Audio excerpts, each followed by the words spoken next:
Thank you so much to my all juniors कि 2 दिन में आप लोगों ने इतनी अच्छी फेयरवेल ऑर्गेनाइज की है हमारे लिए। Thank you so much.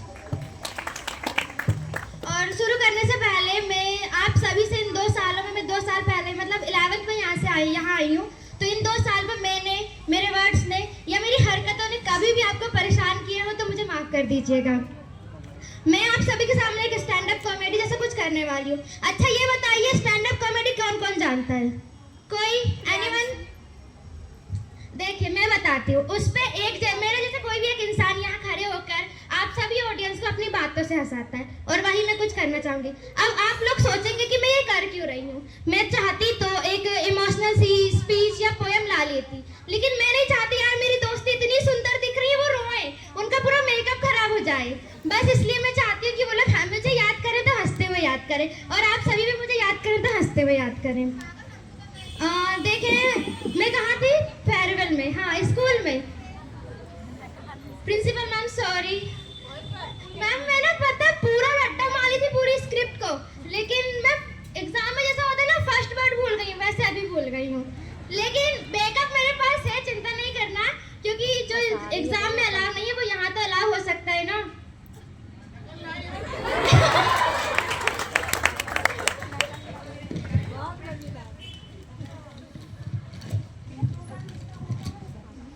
किया है।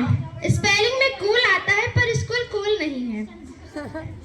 स्पेलिंग में कूल आता है पर स्कूल कूल नहीं है। जो एग्जाम में हम आंसर लिखते हैं टीचर कहते हैं बेटा हम कूल है पर फूल नहीं है। अच्छा देखिए मैं जो यहाँ पे मतलब बोलने जा रही हूँ उस पे अगर मैं किसी की भावनाओं को ठेस नहीं पहुँचाना चाहती, मेरा उद्देश्य बिल्कुल भी नहीं है। लेकिन अगर किसी की भावनाओं को ठेस पहुँचता है तो मैं ईमानदारी से माफी नहीं मांगूंगी। अरे भाई फेयरवेल पार्टी में आए हैं, अब इतना सीरियस नहीं है, मतलब इतने सीरियस नहीं होना चाहिए कि आईसीयू में आए जैसे आप बात बात पे सीरियस हो जाते हो।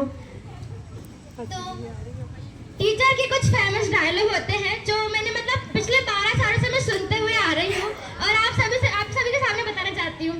बचपन में, अब तो मतलब पहले बचपन की बात बता रही, जब 4th 5th स्टैंडर्ड पे थे, एक बार होमवर्क करके नहीं आई थी मैं। टीचर कहते हैं होमवर्क कर, मैंने भाई नहीं है। क्यों नहीं है? भूल गए। खाना खाना नहीं भूले? अरे भाई हम खाना खाना कैसे भूल सकते हैं? हमारी मम्मी बैठा के खिलाती है हमको खाना। तो मैंने बोली मम्मी नहीं खाएंगे तो मम्मी मारेंगी। टीचर ने एक कान के नीचे लगा दी, अब होमवर्क भूलोगे? नहीं। एक और डायलॉग होता, मैं 12 साल से मतलब KG1 KG2 और पूरी 11 12 तक पढ़ी हूँ। तो यहाँ पर एक आता है, क्लास में शोर होता है, एक बहुत ही मतलब स्ट्रिक्ट टीचर क्लास में आता है। ये सबसे ज्यादा बेकार क्लास है पूरे स्कूल में। और मैं जिस क्लास में गई हूँ वो हर क्लास में सुनने को मिलता है। अब ये समझ में नहीं आ रहा ये मेरी कुंडली का दोष या हर क्लास को सुनने को मिलता है।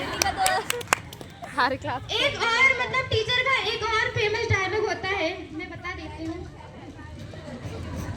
अरे भूल जाती यार कभी कभी। जब क्लास में बहुत ज्यादा हल्ला होता है, टीचर आती है, क्या फिश मार्केट बना के रखा है क्लास को?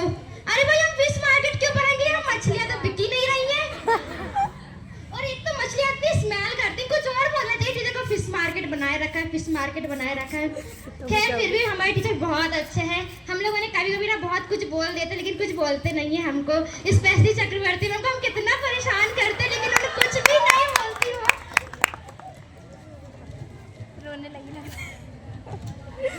अच्छा ठीक है, अब मैं मतलब हम लोग जब छोटे थे, अब तो बड़े हो गए, बहुत बड़े हो गए। स्कूल वाले कहते बहुत बड़े हो गए, अब जाओ स्कूल से, क्या काम करना है तुम्हारा स्कूल में। तो जब हम बचपन में छोटे थे तो बोलते थे भाई बहन मैं डॉक्टर बनूंगी, तू इंजीनियर बन जाना, तू पुलिस बन जाना, तू आर्मी में चले जाना। ऐसा सब डिसाइड था, बहुत अच्छे से डिसाइड था। फिर उसके बाद फिर हम लोग 10th तक आए, फिर बोले अभी भी डिसाइड था कि हमें क्या क्या करना है। 12th के बाद सब चेंज। अब हमारी जो दोस्त लोग हैं हम सब ने एक प्लान बनाया, मैं उसे शायरी के अंदाज में कहना चाहूँगी। हम दोस्ती कुछ इस तरह निभाएंगे, नौकरी मिले या न मिले फिर भी नहीं घबराएंगे। हम दोस्ती कुछ इस तरह निभाएंगे, नौकरी मिले या न मिले फिर भी न घबराएंगे। जब सब